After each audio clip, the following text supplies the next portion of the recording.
The year is 299 BCE, and Rome has been establishing itself as the dominant power in Italy for several decades. At this point, Rome was likely strong enough to fight wars in Italy on two fronts, something that was about to be tested. In the north, the Etruscans schemed with the Gauls to try and inflict a devastating defeat on the Romans, while in the south, the Samnites attempted to assert themselves once again following their disastrous defeat at the hands of the Romans just under a decade ago. What will Rome do? Will the Etruscans be successful? And why do the Samnites keep trying to push their luck with Rome? Let's talk about it. We start then in the north. In the north, the Etruscans were not exactly in decline, but they were certainly not ascendant, as they had been in past centuries. Remember, Rome had conquered the city of Veii in 396 BCE, and ever since then it had become fairly clear just who was winning the eternal war between the Etruscans and the Romans. We aren't totally sure what sparked this most recent conflict, but we are pretty sure it was the new colony that Rome had set up in Narnia, modern-day Narni. The Latin name is much cooler, by the way. This new colony, while not in Etruria, was close enough that the Etruscans took issue with it. The Gauls invaded right around the same time. Talk about a 1-2 punch. The Etruscans thought, why not kill two birds with one stone? Let's just pay the Gauls to fight the Romans. Everyone hates the Romans, right? And to a certain extent, they were probably right. The Romans were the up-and-coming threat in Italy, and most everyone, save for their allies of course, were at least a little bit wary of them. The Gauls agreed, but apparently after receiving their payment, made a big fuss about fighting the Romans, and claimed the agreement was really only for them not to pillage Etruscan land, which was not what the agreement was about, but anyway. The Etruscans just said, whatever, and the Gauls left with their payment in hand and war averted. This would actually drive another group, the Pients, to ally with Rome. They lived along the Adriatic coast in Umbria, and were concerned that the newly paid off Gauls would now come for their land instead of Etruria. We'll come back to them in a moment though. At this point, the Etruscans had broadcasted their intent pretty openly, and Rome put together a force under Titus Manilius Torquatus, one of the consuls for the year and from the famous Manili family. Livy tells us that on his way to Etruria, he was thrown from his horse during a training exercise and died 3 days later. Pretty terrible way to go if you ask me. The Etruscans saw this as a favorable omen for war, and for a time it seemed that they would give open battle to the Romans. The Senate acted quickly though, and elected Marcus Valerius Corvus Calenus as suffect consul, basically a consul to replace the dead consul, and sent him with all haste to Etruria. He arrived, and we are told that his arrival scared the Etruscans, and they refused to give battle. They remained behind their fortifications even as Valerius devastated their countryside. So the war in the north was going pretty well for Rome, but what was happening in the south? Well, the Pients, the group that had just allied with Rome, were insisting that the Samnites were looking for someone to attack. Apparently they had been approached for an alliance and for help in this upcoming war, but they had refused, and word was sent to Rome about this gathering force. As you can imagine, this fairly quickly diverted attention from the north, likely a godsend for the Etruscans to be frank, and most of the Roman forces turned their attention south. They didn't have to wait long, as just a few months later, the Lucanians, a fairly large tribe living in, you guessed it, Lucania, a region to the immediate south of Samnite territory, sent a delegation asking for Roman protection. Apparently, the Lucanians had been approached and offered the same deal, but unfortunately for them, they didn't have Roman protection, and so when they refused, the Samnites declared an all-out war. Rome agreed to protect the Lucanians, and sent Fetiles to Samnium to order the Samnites to leave Lucania. Livy tells us that the Fetiles were threatened, and that Rome then declared war, but Dionysius of Halicarnassus has a different story. He claims that Rome did not send Fetiles at all, and instead simply claimed alliance with the Lucanians as soon as the war kicked off, for fear of the possible power that the Samnites could gain from conquering Lucania. Personally, I think the story is probably somewhere in the middle. I imagine that the Lucanians realized they couldn't beat the Samnites mano a mano, and so sent out envoys to most of the other powers in the area asking for help. Rome probably saw the opportunity and jumped at it, as they frankly so often did. The two consuls for the year, Lucius Cornelius Scipio Barbatus and Gnaeus Fulvius Maximus Centumalus, were thus charged with carrying out a war in both the north and the south. Lucius was assigned Etruria, and Gnaeus was assigned the Samnites. Barbatus engaged the Samnites somewhere near Volterrae, a city in the north of Etruria. The Etruscans gave battle, and the battle was seemingly inconclusive, with both sides losing many men. Eventually though, night fell, and both sides were forced to retreat. Apparently, the Etruscans believed they would be the losing side, as under the cover of night they retreated. Barbatus pushed this advantage, and moved to Phocian territory. This group of Italic peoples lived north of the Tiber in Latium, but they supported the Etruscans. The Phocian lands were then pillaged with impunity. Down south, we have a bit of a conflicting account. Livy tells us that Gnaeus easily won in Samnium, and went on to seize the towns of Bovinium and Aufindia. However, the sarcophagus of Lucius Barbatus claims that it was he who conquered Taresia and Caesania and Samnium, and that he went on to subdue all of Lucania. Even more mystery is added when we consult the Fasti Triumphalis, the record of Roman triumphs. In this record, Gaius Fulvius is claimed to have received a triumph against both the Samnites and the Etruscans. So, what gives? Who fought in Samnium and who fought in Etruria? Well, there is no clear answer.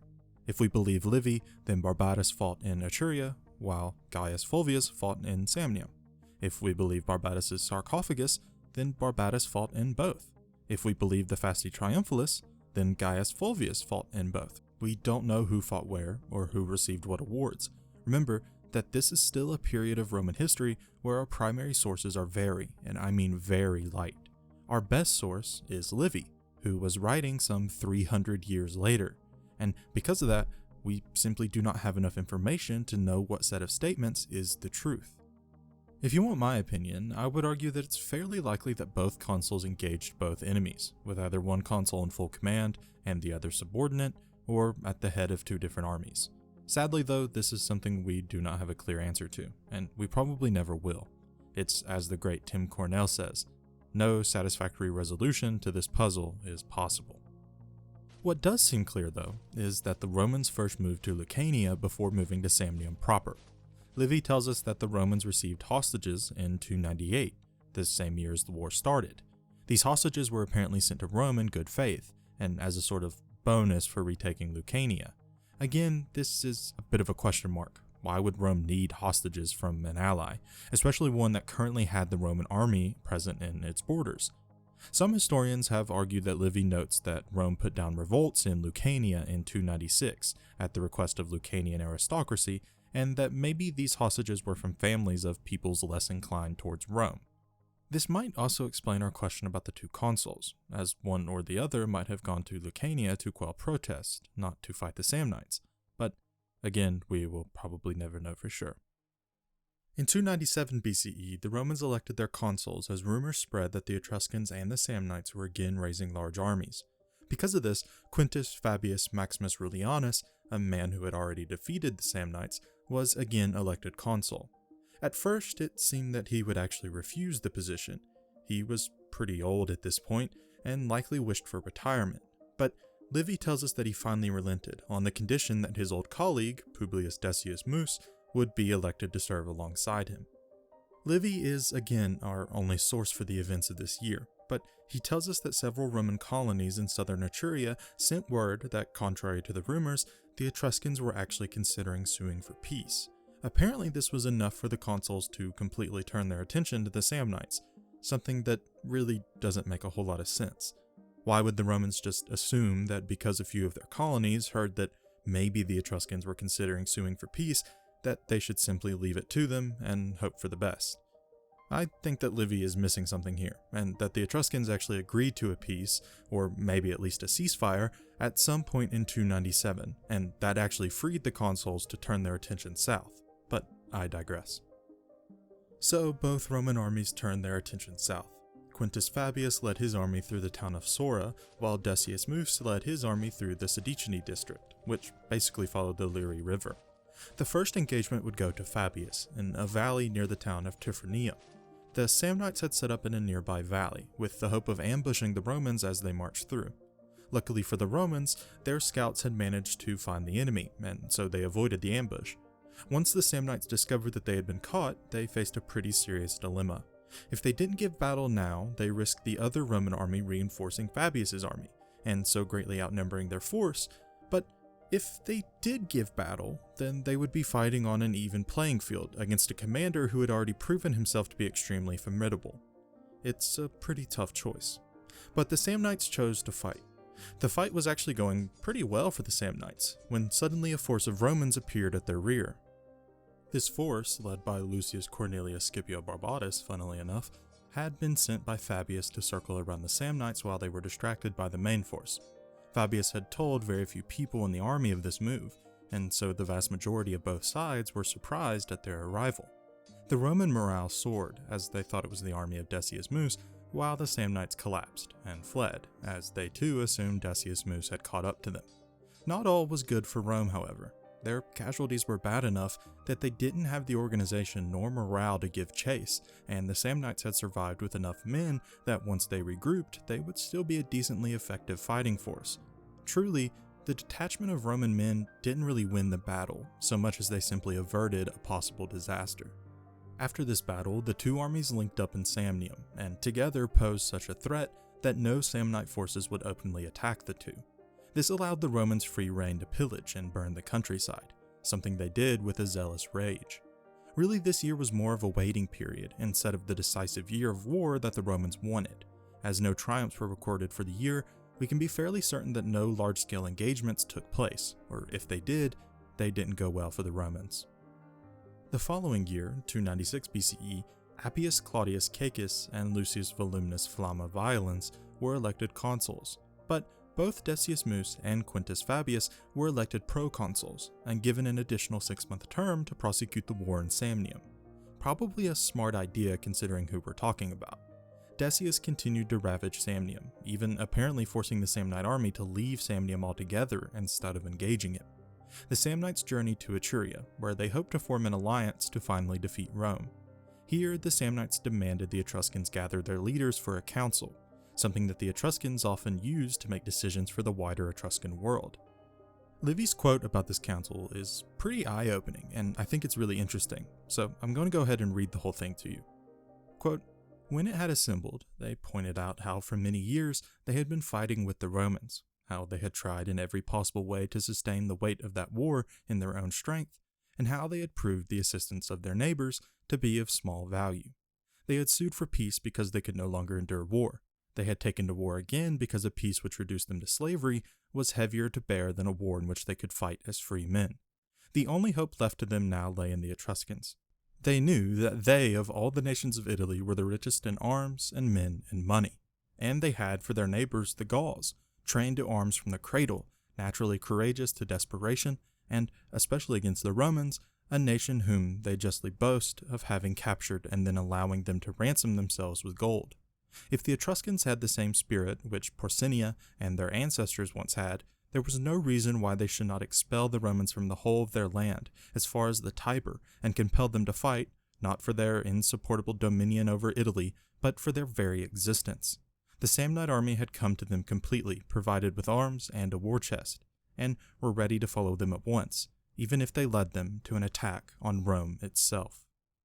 I'm sure Livy is paraphrasing a bit here, but damn, he does a good job at it. I'm almost ready to switch sides and burn Rome myself. Anyway, back in Samnium, Decius Mus had an epiphany. Why was he attacking the countryside and undefended towns when there was no army in the area? Why wasn't he attacking the large cities? Surely they were the most vulnerable right now, with no Samnite army to be found. Well, he was right, and that's what he did. Mus took the towns of Merguntia and Remilia, two decently sized Samnite cities, before marching towards the town of Fermentium in southern Etruria. Livy does point out here that his sources debate on who exactly took these towns. It could have been Mus, it could have been Quintus Fabius, or it even could have been Lucius Volumnius, the consul for the year. In the end, it doesn't really matter. What does matter is that the cities were taken by a Roman force. Back in Etruria, things were going pretty well for the Samnites. So well that we actually get a name for the Samnite commander this time. Gellius Ignatius. No depictions or accounts of his depiction exist, sadly, but we are told that he was the leader of the Verani, a leading clan of the Samnites, and that he had been in charge of organizing the campaign against Rome. What campaign against Rome, I hear you asking? Well, I'm glad you asked. You see, after the Council of Etruscans, nearly every Etruscan city had voted for war. This fervor apparently even spread to the neighboring Umbrian tribes, who not only joined in the effort, but began attempts to hire Gallic mercenaries as well. I really wasn't kidding when I said that at this point in history, Rome was beginning to be hated by nearly every other tribe in central Italy.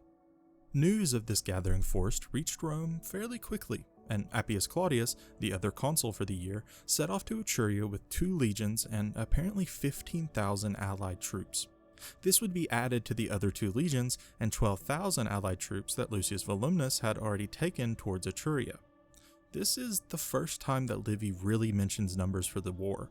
If we are to believe his numbers, then Rome had raised 6 legions, with each legion being somewhere around 4,500 men at this point in history. That means that Rome would have marched to war with 4 full-strength legions, which totaled about 18,000 men, plus the remnants of 2 other legions under the proconsuls, which would have been about 9,000 men at peak strength, along with the 27,000 allied troops. That would have been somewhere between 45 and 54,000 men, a truly absurd number. Is it possible that Rome marched with this many men? Well, hypothetically, sure. Probable? Definitely not. Again, Livy is notorious for inflating numbers on both sides of wars he covers. I would imagine that Rome probably only marched with 4 legions, and probably somewhere around 10 to 15,000 allies, putting the number at around 28 to 33,000. Again, we will probably never know for sure, but just take those numbers with a pinch of salt. Now, as the army marched, apparently Appius Claudius proved himself to be a complete idiot, and as the army reached Etruria, they had completely lost confidence in him. This was not the case with his colleague, Lucius Volumnus, who had already taken a couple of fortifications and instructed Decius Mus and Quintus Fabius to pillage the Samnium countryside and suppress revolts in Lucretia, respectively. This supposedly eventually led to a meeting with both consuls, where they agreed to share command over a single large army. In reality, though, it's probably fairly safe to assume that Lucius Volumnus took over command from Appius Claudius to quell any discontent among the regular soldiers. Eventually, the 2 sides met for battle. Livy tells us that upon this meeting, the Samnite general in charge, Gellius Ignatius, had gone with a small detachment on a foraging expedition, something that was pretty common for the time. This meant that command was not concentrated in one man any longer. The Etruscans now commanded the Etruscans, the Samnites, and the Umbrians the Umbrians. I'm sure you can probably see where this is going. In the absence of credible leadership, the 3 armies just sort of did their own thing. The Etruscans charged Volumnus, probably along with the Umbrians, and the Samnites apparently refrained from charging, which was what Gellius had ordered. When Gellius returned, it was to discover his own men still in camp, while the Etruscans and the Umbrians were giving battle. Gellius rushed to engage Appius, who had just arrived in the field before he could fall upon his allies. The battle was over rather quickly. The 3 armies were simply too independent, and facing a united Roman force able to pivot and respond to battlefield positions with much more accuracy and speed. It was simply a rout. The Romans pushed all the way to the combined camp and plundered and captured all that they could. Livy tells us that over 6,900 men were killed and 2,120 made prisoners. This seemingly shattered the alliance, well, at least for now.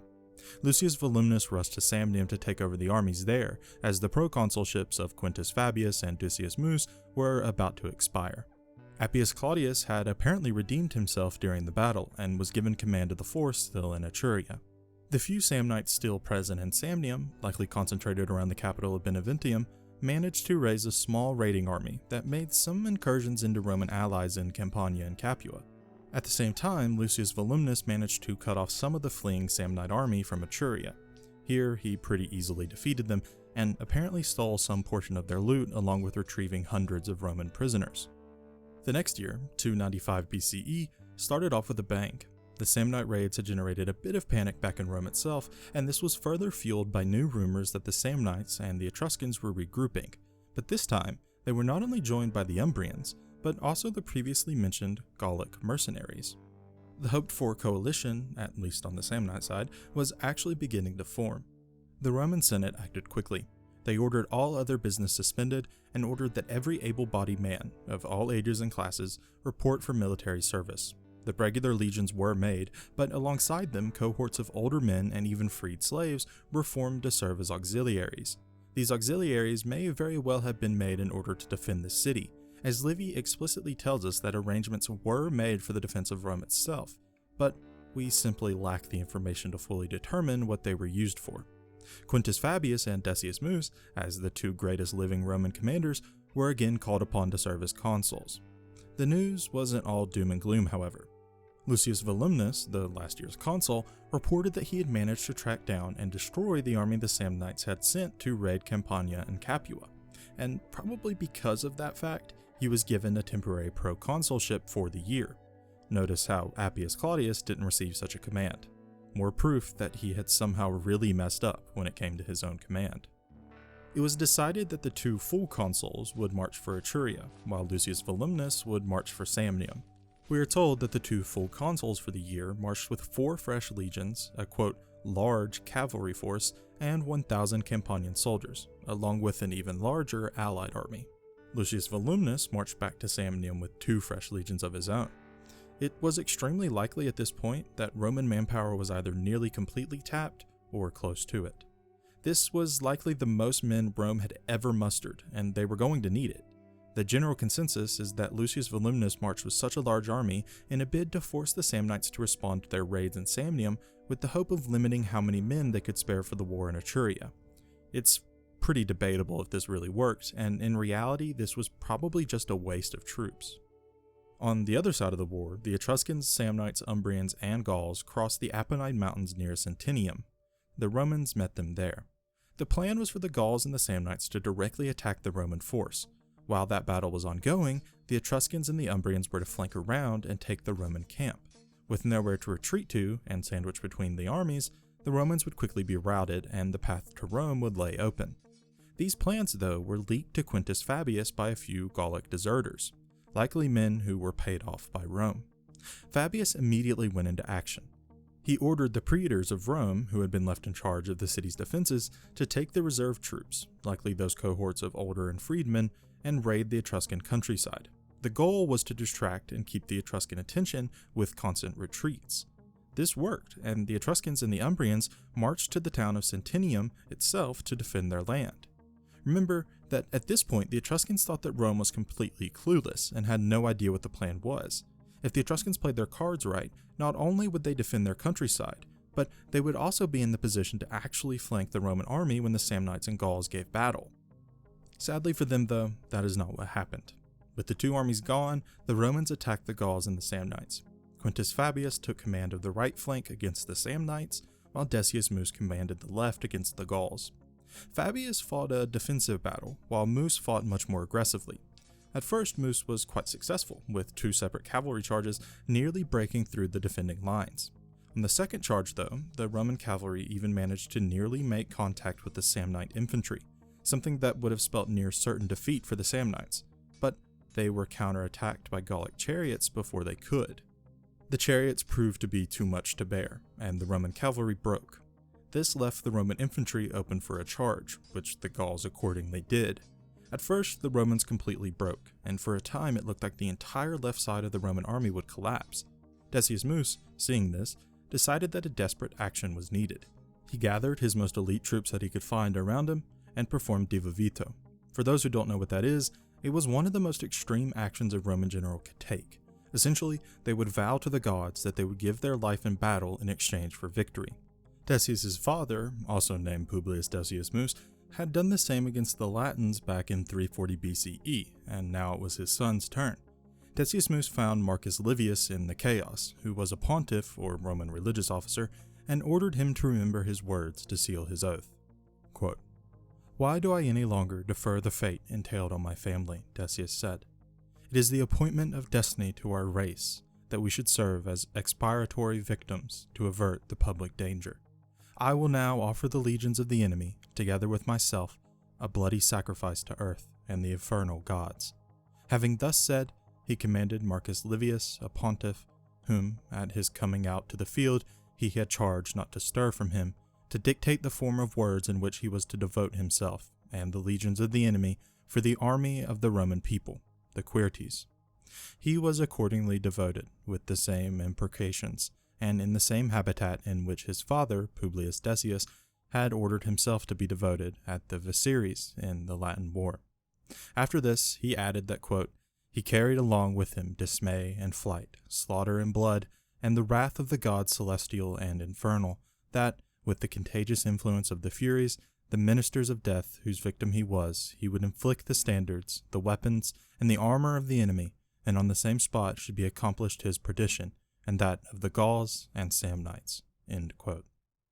After this, Decius led a charge into the thickest part of the Gallic line, where he quickly met his death. Seeing their general charge to his death rallied the Romans on the left flank, and they fought like men possessed. Marcus Livius, who had been assigned Decius's lictors and position by Decius himself, further rallied the men by shouting aloud, quote, "The Romans were victorious, being exempted from misfortune by the death of their consul, that the Gauls and Samnites were now the victims of Mother Earth and the infernal gods. That Decius was summoning and dragging to himself the army devoted along with him, and that, among the enemy, all was full of dismay and the vengeance of the Furies." End quote. Quintus Fabius had also sent 2 reserved formations to reinforce the line, and both arrived shortly after this act.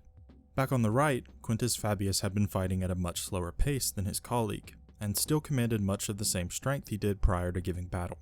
Because of this, he was able to order a full cavalry charge into the Samnite lines, something that probably would not have been possible without the Gallic chariots and cavalry being engaged with the other flank of the Roman army.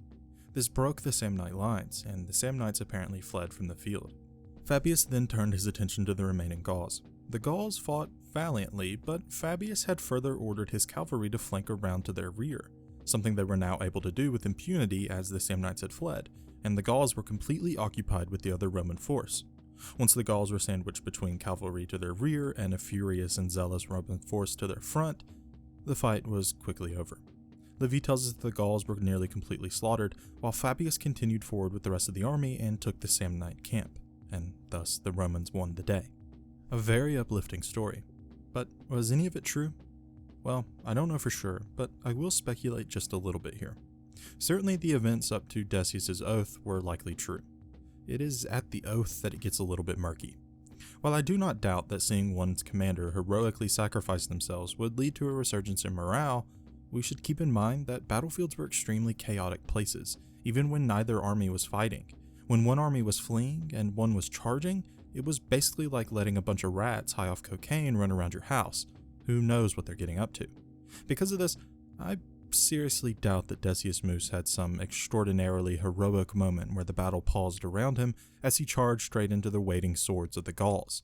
Instead, I would imagine that Decius was killed in action, and that it was only when the reserve troops, sent by Fabius, arrived that order was restored to the Roman lines.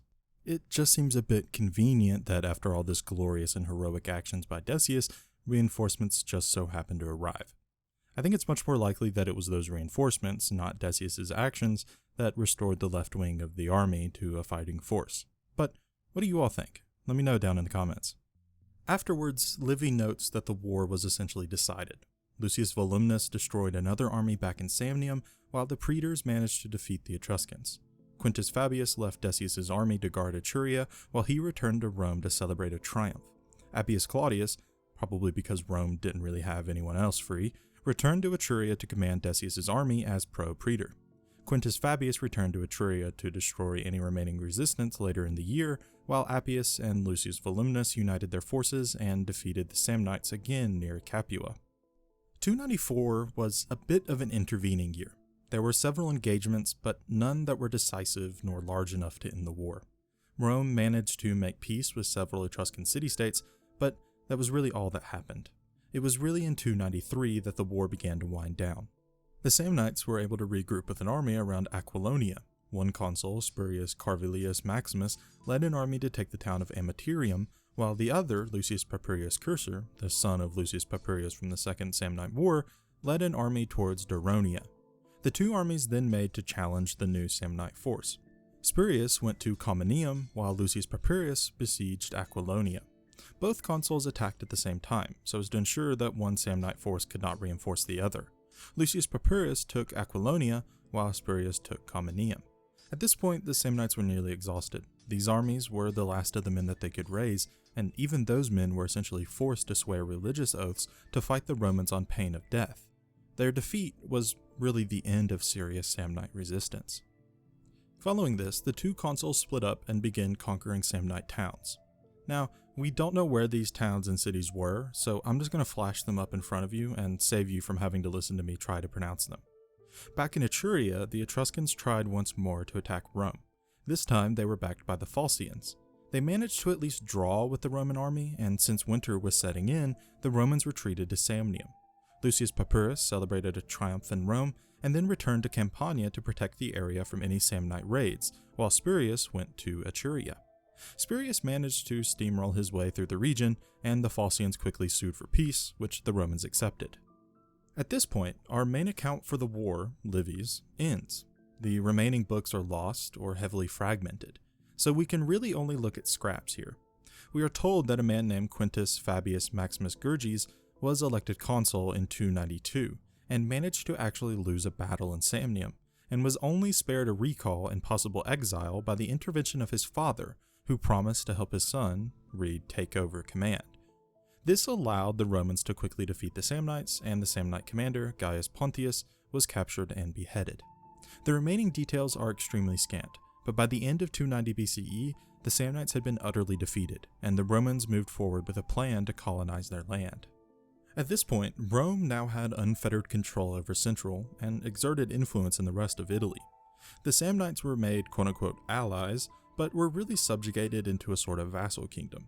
Other groups in central Italy were also conquered around the same time, including the Sabines, who lived in mountains east of Rome, the Praetulti, who lived east of those Sabines, along with the beginning of the integration of the Lucretians as an allied kingdom. At this point, Rome had truly begun to lay the groundwork that would allow them to expand beyond the Italian peninsula. These subjugated peoples were all treaty bound to provide soldiers for Rome's armies, something that would greatly increase the amount of men Rome could field, but more on that later. For the Samnites, this marked the end of any real resistance to Rome. They had been fully taxed by the war, and their fighting age population had been decimated. Even if they wanted to try and fight Rome, they would have to wait for at least another generation. They would never really get the opportunity because, as you likely know, Rome was just getting started. Join me next time as Rome continues their meteoric rise. Thank you for watching. I hope you enjoyed it and I hope you learned something. This video should have come out last week, but I got a bit caught up in the details and it ran a little long. But I think it really adds something to the videos when we get deep into these details that might otherwise be missed in a more brief explanation of the events. And hopefully you all agree. If you have any comments or questions on the video, or believe I've made a mistake, please comment down below, and please like and subscribe if you enjoyed. It really helps the channel out. Peace.